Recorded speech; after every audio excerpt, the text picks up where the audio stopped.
Hola, ¿qué tal? Buenos días, tardes, noches, dependiendo de desde donde nos estén escuchando. Ya saben que estamos aquí en su programa En donde nacen las ideas. Yo soy Jazmín Chi y tenemos aquí de coanfitrión a José Luis Ortiz desde España. José Luis, ¿cómo te encuentras?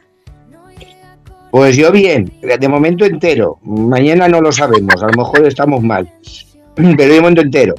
Ah, perfecto, perfecto. Y pues bueno, el día de hoy tenemos un invitado muy especial para nosotros. Les queremos compartir que tenemos a José Francisco Guerrero López, más conocido como Francisco Guerrero. Y pues ustedes saben que este podcast es en donde nacen las ideas. E invitamos a escritores, a artistas, a personas que tienen una idea y la quieren compartir por el mundo, ¿no? Entonces, él nació en Málaga y su vida y obra han sido y siguen siendo un ejemplo de cómo se puede compaginar la educación, la literatura y la investigación. Y les voy a presumir un poquito nada más, porque él nos va a comentar aquí un poquito más sobre lo que ha hecho. Él ha sido ganador del Premio Mundial Águila de Oro a la Excelencia Académica. Esto fue en el 2023 por la Unión Hispanoamericana de Escritores, por su dedicación a la cultura, el arte y el emprendimiento. También ha ganado el Escudo de Oro por el distinguido Ayuntamiento de Vélez, Málaga, y recientemente ganó Premios Europa. Es un gusto tenerle con nosotros, Francisco Guerrero. Bienvenido. ¿Cómo se encuentra? Bien, como decía mi amigo José Luis, y como decía Horacio en su famoso poema, ¿no? Disfruta el momento, carpe diem. Y todo el mundo conoce el comienzo, carpe diem, disfruta el instante, el momento, el día, porque y sigue el poema, porque no sabemos mañana si vamos a estar vivos, ¿no? Como ha dicho José Luis. Ahora mismo bien, muchas gracias. Qué gusto tenerlo aquí, gracias por darse el tiempo y de verdad que a nosotros nos encanta saber qué es lo que sucede en la mente de un escritor, cómo es que nacen estas obras literarias, que usted tiene muchas y nos encantaría que nos contara sobre ellas. José Luis, ¿tienes algunas preguntas por ahí? A ver, cuéntanos. Pues bueno, de momento voy a empezar a hablar, que aparte de ser un gran escritor, lo cual ratifico porque sus novelas, y la cual recomiendo una, que es La Casa de las Seis Cabezas, que se centra en un día y escribe 200 y pico páginas y encima es entretenida, ahí lo dejo. Es catedrático de atención a la diversidad, experto en autismo y TDAH, ¿no? Vamos a ver, y escritor de novelas. Yo te diría, ¿dónde duele más tu pluma? O sea, no lo digo por insulto, Dios me libre. ¿Dónde duele más tu pluma o tu pluma? ¿En el ensayo académico o en la ficción? Bueno, yo tengo, digamos, la condena de tratar de reconciliar. Los griegos llamaron el mitos y el logos. Por un lado, el mundo literario y por otro, el mundo de la ciencia. Es una dicotomía, a veces difícil. Es un yo esquizoide, pero yo me acoplo a mí mismo si trabajo en estos dos aspectos de mi personalidad. Por un lado, esta comprensión de la realidad que supone la literatura y por otro lado, esa otra comprensión de la realidad que supone la ciencia. Para mí son fronteras indistinguibles. Tengo que dedicarme a los dos. Después de un tiempo escribiendo novelas, pues tengo que dedicarme a la ciencia.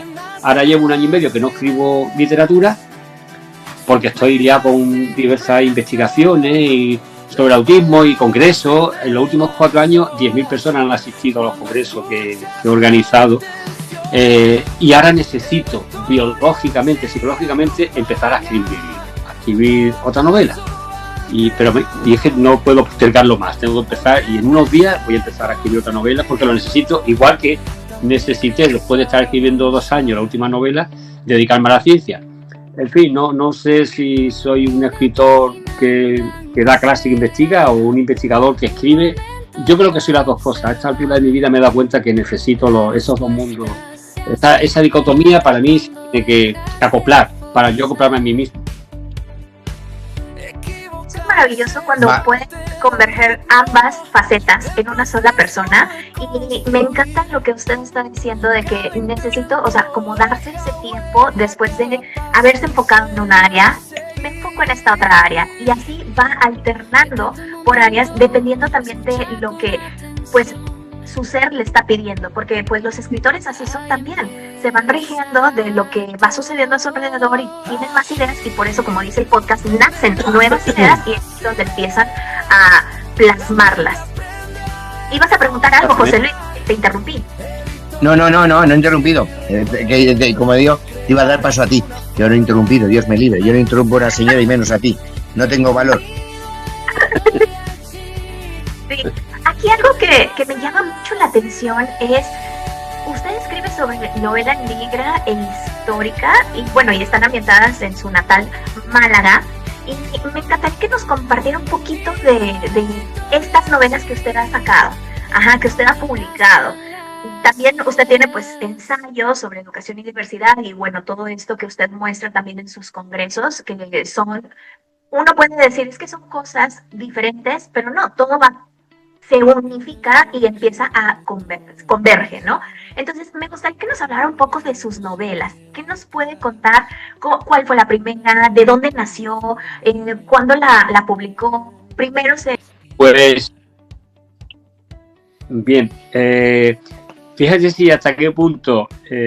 Este año, por ejemplo, me han entrevistado muchos medios por los congresos de autismo y por mi última novela. Entonces yo, fíjate que estando en alguna radio, alguna televisión, he empezado a hablar de autismo y me han dicho, nos parece muy interesante, pero no sé a qué viene eso. Es una entrevista sobre su última novela, que se llama Naizenú, por cierto.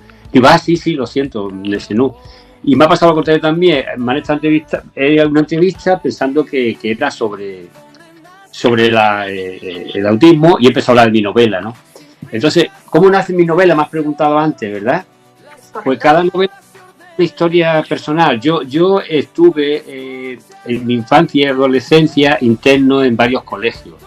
Y yo creo que ahí, para combatir la soledad, es cuando yo empecé a escribir, bueno, unas cosas así muy cursi que escribe uno con esa edad, para combatir la angustia, la crisis metafísica, el vértigo metafísico que me entraba, el miedo a la oscuridad de noche. Pero claro, yo tenía, digamos, la sensibilidad para escribir, pero no la técnica. Eso vino después de escribir. Entonces mi primera novela precisamente hace referencia a ese mundo de los internados que conocí en mi infancia y adolescencia. Y tengo como dos novelas relacionadas con eso. La primera, Francis Day, que le puse ese nombre, y otra que escribí mucho más tarde, que es la Hermandad de Huntsville, que es un grupo de 5 jóvenes y todas las peripecias que ocurren, que pasan. La novela tiene un toque así también dramático, incluso trágico. Y después hay otras novelas, como bien has dicho, que son novelas, lo que se puede considerar novela negra. Y otras novelas son históricas. Para que vean, una novela histórica de Málaga, la que ha nombrado La Casa de las 6 Cabezas, o la última, Naizenau. Cosas muy diferentes. Una es de ocurre en un corral de comedia, que eran los antiguos teatros en el siglo XVI y XVII en España. Una historia amorosa, así, confinada un poco a los Romeo y Julieta. Y la otra es el hundimiento de un barco, que ocurrió realmente en el puerto de Málaga. Y que es un barco alemán que se llamó Naizenau, que se hundió en diciembre del año 1900, y fue una conmoción en Málaga tremenda, y también en Alemania, bueno, y en el resto de España. Y esa es mi última novela, que publiqué la he publicado hace aproximadamente en octubre fue, ¿no? Y ahora pues no sé lo que voy a escribir próximamente, pero cada novela mía tiene un matiz diferente, no son. Yo no sé si existe, decía un sabio francés, el Buffon, que no existe el estilo, que el estilo es el hombre, porque yo he escrito de varios estilos. Yo he escrito 8 novelas y cada novela hay algo diferente. No sé si hay alguna línea común, no lo sé, algo de metafísica, algo de un individuo que se pregunta mucho, que siempre está dudando, que tiene muchos conflictos, muchos problemas afectivos, pero no sé yo, que es demasiado sensible, demasiado compasivo. Me gusta mucho vuestro lema de Fundación Chi, que es la compasión. Me gusta mucho y se sufre mucho en mi caso y también el vuestro, creo. No sé si te he respondido a la pregunta. Sí, de hecho sí, muchísimas gracias. Yo creo que también lo que podemos ver es cómo a lo largo de tu vida las experiencias que lo han ido también forjando en ser el hombre que es ahora han dado esta riqueza que usted plasma en las letras también. Entonces, no nada más de cuestiones históricas, de cuestión de novela negra, sino también la psicología que usted imprime en los personajes que está plasmando. Sí, de hecho en algunas de mis novelas hay, aunque sea negra, pues una de ellas es un profesor de lo que antes se llamaba educación especial, profesor que un colegio de niños autistas.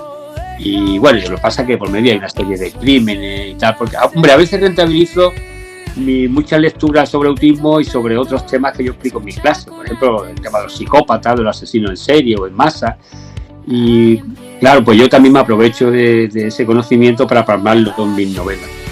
Y en ese caso, pues la figura del profesor que está con niños, intentando enseñar a niños autistas, en este caso, que están bastante afectados, ¿no? Lo que ahora se llama nivel 3, pues se aparece. Pero después el marco es una novela, en ese caso una novela negra, y me refiero a Ojalá no despierte la lluvia, que es una de las novelas, que está basada en un hecho real. Un niño autista que conocí en un aula escupía hacia arriba tratando de reproducir la lluvia. Y yo le decía a Abraham, está reproduciendo la lluvia, que le relajaba, que sentía gotas húmedas sobre su rostro. Y bueno, siempre aquí no llueve mucho y él la reproducía la lluvia artificialmente en el mismo aula. Y entonces le puse ese nombre a la novela en honor a ese niño, en esa novela concreta. Francis, has publicado, y aparte de que estás hablando de otras novelas, que son muchas y no nos daría tiempo todas, porque yo sí que te puedo decir cuál es el nexo común entre todas tus novelas, que he leído algunas de las tuyas. Has publicado ensayos con títulos tan sugerentes como El hombre que recogía monedas con la boca, una visión diferente del autismo. Esa mirada diferente, la de apartarse de lo normativo que sueles tener, ¿es la misma que te lleva a escribir novelas sobre asesinos, antihéroes y personas que son a veces muy, muy sencillas, por decir de alguna manera, que no son las que tenemos estereotipos? Puede ser porque ese libro que la editorial quería, dudo mucho por el nombre que le puse, pero yo me empeñé que tuviera ese nombre. Es también un homenaje a un señor que iba por la calle así desarrapado, un vagabundo, desaliñado, con la barba descuidada, vestido andrajosamente, y este hombre iba por la calle y aleteando, andando de puntillas, y la gente le echaba monedas y él se tiraba al suelo haciendo la gaviota o alguna forma de pájaro y cogía la moneda con la boca y la hacía con la boca así, y yo aquello me impresionaba mucho en mi infancia. Y hubo un día en el que yo iba a coger un autobús y nos cruzamos unas miradas. Entonces yo en la mirada él parecía preguntarme ¿por qué me hacen esto? Y esa mirada de seres vulnerables que he visto muchas veces, vulnerables, frágiles, débiles, ingenuos, a mí eso me afecta mucho. Y entonces un día estaban explicando en clase el autismo y el primer día, y se me vino la imagen mental de este hombre. Y ya pensé, digo, voy a escribir un libro que se llame así en homenaje a este señor anónimo, y que después supe que se había muerto y eso. Entonces sí, me gusta que eso sea como lo has descrito antes, porque es verdad que mi novela ese tipo de personaje que no tiene demasiada suerte, ¿no? Por ejemplo, El doble de Picasso, otra de mis novelas, que el personaje es pintor y trata de imitar nada menos que a Pablo Picasso. Entonces, claro, imitar a un genio, en ese caso este pintor que no tiene talento, lo imitan todo, pues con las mujeres también lo imita o trata de imitarlo. La pintura es un desastre porque no logras poner nada, y es verdad que eso y además está tan obsesionado, tiene un tos con Picasso, ¿no? Y bueno, salvando las distancias, yo recuerdo que empecé, mi padre me apuntó en Bellas Artes cuando yo era, no sé, tendría 14, 15 años. Y porque pensaba que yo era el futuro Picasso, porque yo en mi infancia pues pintaba, no pintaba demasiado mal. El caso es que me apuntó en Bellas Artes y la profesora, me puso una oreja de yeso y para que yo la pintara, para que yo la dibujara, ¿no? Al carboncillo. Y yo estuve meses con esa oreja, pintando la oreja, y mi padre me decía, bueno, ¿cómo va la pintura? Y digo, ¿qué pintura? Si estoy pintando una oreja, llevo 4 meses con la oreja. Entonces esa comicidad, ¿no? Aparece en esa novela del personaje. La novela más o menos empieza con hablando de los colores y la muerte, y también de esa imagen infantil que es autobiográfica, una oreja un año y no pasa a la nariz, a los ojos, se queda pintando la oreja y después abandona Bellas Artes. Y eso es autobiográfico. Sí, conectando lo que dice José Luis de personas antihéroes, ¿no? Entonces, mira, sí, yo te voy a decir, y te corto ahí un poco, cuál es, tú dices, no sé qué nexo hay entre una y otra. Sí hay un nexo, porque ya te digo yo, a ti la fortuna que me has enviado unas cuantas, no he hecho todas las reseñas, me disculpo, pero sí que es verdad, aún tengo que hacerte algunas, pero sí es verdad una cosa, yo lo que distingo entre todas ellas es un poco cómo la misma perspectiva de un mismo hecho, cómo lo ven distintas personas, es decir, la percepción es distinta. Y sobre todo hay un halo de esperanza, entre comillas, porque sí que lo que tú dices, tú muestras la bondad.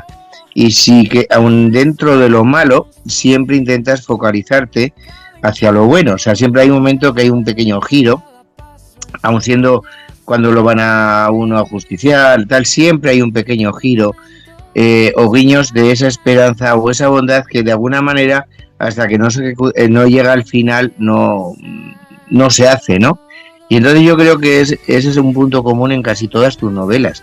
Pero yo las pocas las que he leído, que no son las 20, ojalá hubiera las 20, pero las que he visto ha sido ese punto en común, que me ha llamado, que es una novela profundamente humana. Esa es mi opinión. Ya te digo, dices, no sé qué tengo. Yo creo que lo que tienen tus novelas es eso, y como humanos la percepción distinta de la misma realidad. Es decir, no hay el mismo color, lo vemos todos iguales. Perdona que me he metido en medio, dejo ser Jazmín porque si no, no te dejo hablar. Está perfecto, es perfecto. Esto es una charla entre todos. Estamos a Francisco para que las personas puedan saber quién es él. Creo que su pluma plasma en estas letras que pues tú ya tuviste el gusto de leer. Algo que me causa mucho, o sea, me llama muchísimo la atención es, pues, usted dirige la Cátedra de Trastornos del Espectro Autista en la Universidad de Málaga, es una persona muy sabia, letrada pues en esto, hace conferencias y congresos, y aparte ya nos comentó que se ha inspirado en algunas de sus vivencias para escribir. Y me llama la atención en la creación o el proceso de creación de sus personajes. ¿Alguna vez has sentido que sus personajes de ficción, especialmente los más excéntricos o solitarios, tienen algunos rasgos que su yo académico podría diagnosticar o que usted, o sea, su yo novelista se niega a interpretar? ¿O cómo es esa creación, el proceso de creación de cada personaje, de cada protagonista de sus novelas? Y que a menudo mis personajes son neurodivergentes, ¿no? Neurodiversos somos todos, pero neurodivergentes no es todo el mundo. Entonces sí, por ejemplo, en el doble de Picasso, el personaje está diagnosticado de síndrome de Asperger, por ejemplo, ¿no? Entonces cada novela, es cierto ese matiz que ha introducido, son personas neuroatípicas, digamos, ¿no? En la altura del Diego neuroatípicas y se parecen mucho a las personas excéntricas. Entonces el proceso de construcción psicológica, te refiere del personaje, pues lo que yo sí me he dado cuenta es que a muchos lectores les gusta el retrato físico del personaje, ¿no? Mientras está leyendo, visualizar ese personaje, cómo va vestido, cuáles son sus costumbres, que almuerza, que come, bien, pero también le gusta el retrato psicológico, ¿no? no solamente físicamente, sino psicológicamente. Entonces yo en mi novela sí me preocupo de describir a los personajes de una manera física y también haciendo retratos psicológicos también para una mayor comodidad de los lectores. También se puede hacer el tipo de novela experimental, bueno, que ya ves, si la gente lee menos últimamente, si hacemos novelas experimentales al estilo James Joyce yo ya creo que eso no lo leería poquísima gente. Entonces es facilitar un poco a los lectores y lectoras por economía cognitiva que visualice ese personaje físicamente. Y hay muchos retratos de personajes en la novela geniales, pues todo el mundo tiene idea de que tiene Don Quijote, ¿no? Yo tengo un busto de Don Quijote y de Sancho Panza. Todo el mundo tiene una imagen mental y física de Don Quijote de la Mancha y al mismo tiempo también un retrato psicológico de Alonso Quijano, llamado Quijote de la Mancha. Y las dos cosas pues ayudan a comprender mejor la edad, digamos, una plenitud, un personaje, a su comprensión y a su identificación con el lector que se compadece de él y se siente muy diferente a él o se siente también muy unido a él por físicamente o por su personalidad. ¿Hola? Sí, yo estoy aquí. Estamos calladitos porque te estamos escuchando. No te me asustes. Bueno, al menos yo. Hola, Jazmín. Estamos muy embelesados. Estamos escuchándonos todos desde diferentes continentes, entonces a veces como que hay un inter de unos cuantos segunditos donde retomamos la señal, ¿verdad? Pero aquí seguimos todos, a pesar de que estamos en diferentes continentes, usos horarios y países, estamos aquí juntos hablando acerca de la vida y obra de Francisco Guerrero, de estas novelas que nos está compartiendo. Y también tengo otra duda, o sea, usted ha sido multipremiado por todas estas novelas, ensayos que ha escrito y por su larga trayectoria en la docencia. Y pues ha recibido el Premio Mundial Águila de Oro, ya lo habíamos comentado, el Escudo de Oro de Vélez Málaga. Pero si usted solo pudiera salvar una frase escrita, ya sea de ensayo o de alguna de todas las novelas que usted ha hecho, para que lo recuerden dentro de 100 años, ¿qué frase usted salvaría? ¿O qué nos gustaría o qué le gustaría que recordaran de su obra de aquí a 100 años? Pues bueno, yo dudo que me recuerden dentro de 100 años y mi pesimismo me lleva a pensar que dentro de 100 años no sé si existirá la especie humana y estas cosas, ¿no? Pero bueno, eso lo llevaría a otro tipo de análisis, ¿no? Pero yo sí destacaría, no una frase, destacaría todas las frases relacionadas con seres queridos y aparecen en mis novelas o en las dedicatorias o bien en el interior, ¿no? Entonces, aquí tengo uno de mis gatos, este se llama Leo, no sé si lo veis, es un gato persa precioso, ¿se ve ahí? Está aquí, es que tengo varios gatos, entonces son muy curiosos, está escuchando el sonido y se acerca a ver qué está pasando aquí.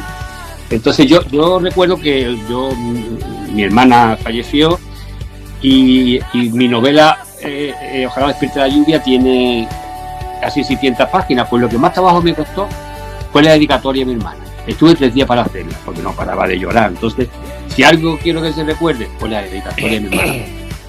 A otros seres queridos, a los que también le dedico la novela, otras novelas, y en el interior de mis novelas siempre aparece algún ser querido transformado en un personaje, y eso es lo que a mí me gustaría que se recordase, son mis seres queridos, no, más que a mí, por supuesto, ¿no? Los seres que, no, bueno, pasa.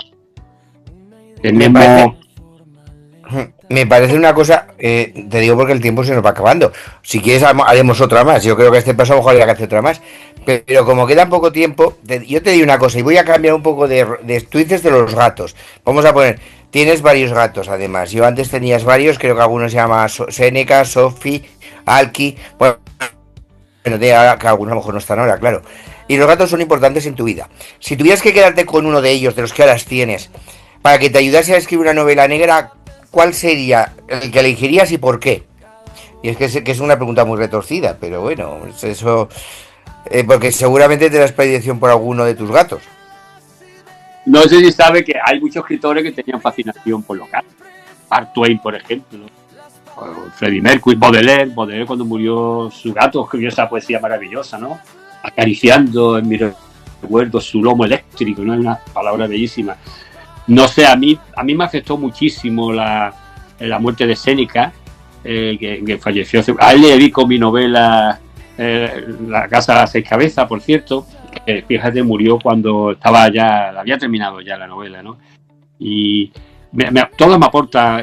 Yo duermo con uno de mi gato, con Sophie, una de mis gatas. Me da calma escuchar su ronroneo. Yo que soy insomne, el insomnio no quiere decir que no duerma, sino que duermo poquísimo o que duermo varias horas solamente y no seguida. Duermo una hora, me despierto. Sí, los que nos están escuchando y son insomnes saben de lo que le hablo. Sí, te comprendo. Sé de lo que estás hablando. De la travesía de la noche eterna, que como decía Scott Fitzgerald, ¿no? Dice, en el momento más terrible de la noche casi siempre son las 3 de la mañana.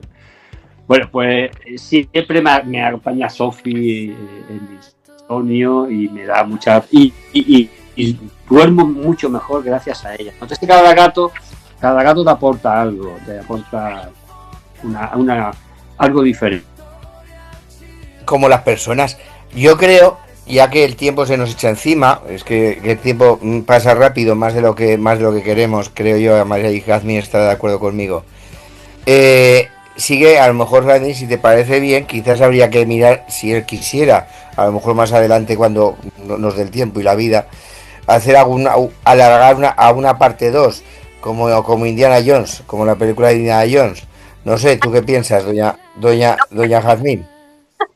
Sería maravilloso, porque esto es algo que nos pasa seguido, de hecho, de que estamos hablando con personas que con esta cultura, con esta trayectoria, con todo lo que nos están compartiendo, y nos quedamos con queremos escucharlos más, pero siempre el tiempo como que nos impide seguir alargándonos, pero nos da esta oportunidad de poder hacer una segunda parte, si usted nos lo permite, señor Francisco. Nos encantaría, para seguir indagando a lo mejor un poquito más de lo que usted hace como docente y como investigador, cómo sigue plasmando esto en sus novelas. Algo que a mí me tocó mucho de lo que usted dijo es las dedicatorias.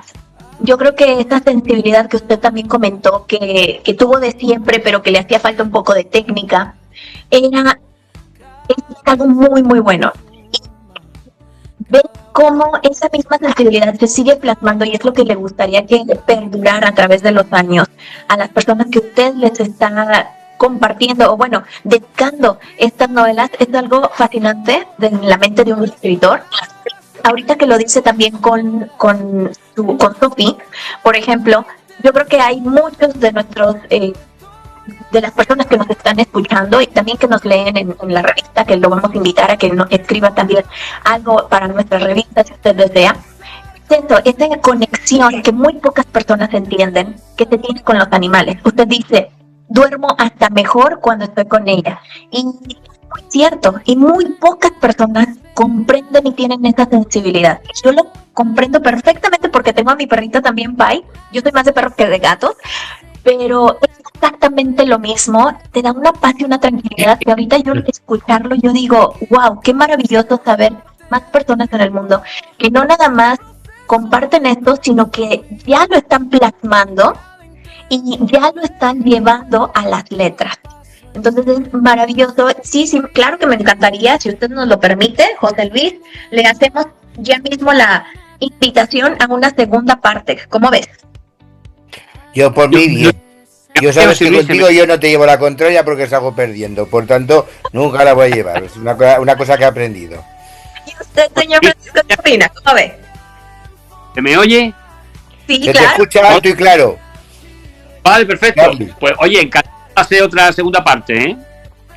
Pues cuando tú quieras, Francis. Aquí tienes a nuestra disposición. Nos tienes a tu disposición. Perfecto, cuando me digáis, ¿vale? Venga, tú cuídate, ya te veo que estás bien. Hablaremos y ya contaremos, anda. Pues muchas gracias. Gusto tenerlo con nosotros. Muchísimas gracias por darte el tiempo de estar aquí en tu programa, en donde nacen las ideas, el podcast en donde José Luis Ortiz y una servidora, Jazmín, estamos tratando de llevar todo este bagaje de personas maravillosas, escritores, autores, artistas, a todo el mundo. Ya vamos a compartirle este episodio a todas las personas que nos están escuchando también, les vamos a compartir. Quédense sintonizándonos para que conozcan un poco más acerca del señor Francisco Guerrero. Tenemos una segunda parte pendiente. Pues muchísimas gracias a todos los que nos sintonizaron el día de hoy. Que tengan un excelente día, tarde, noche, dependiendo de desde qué país y hora nos están viendo. Un abrazo a todos. Muchas gracias. Muchas gracias. Gracias. Venga, un abrazo para todos. Adiós. Hasta luego. Adiós.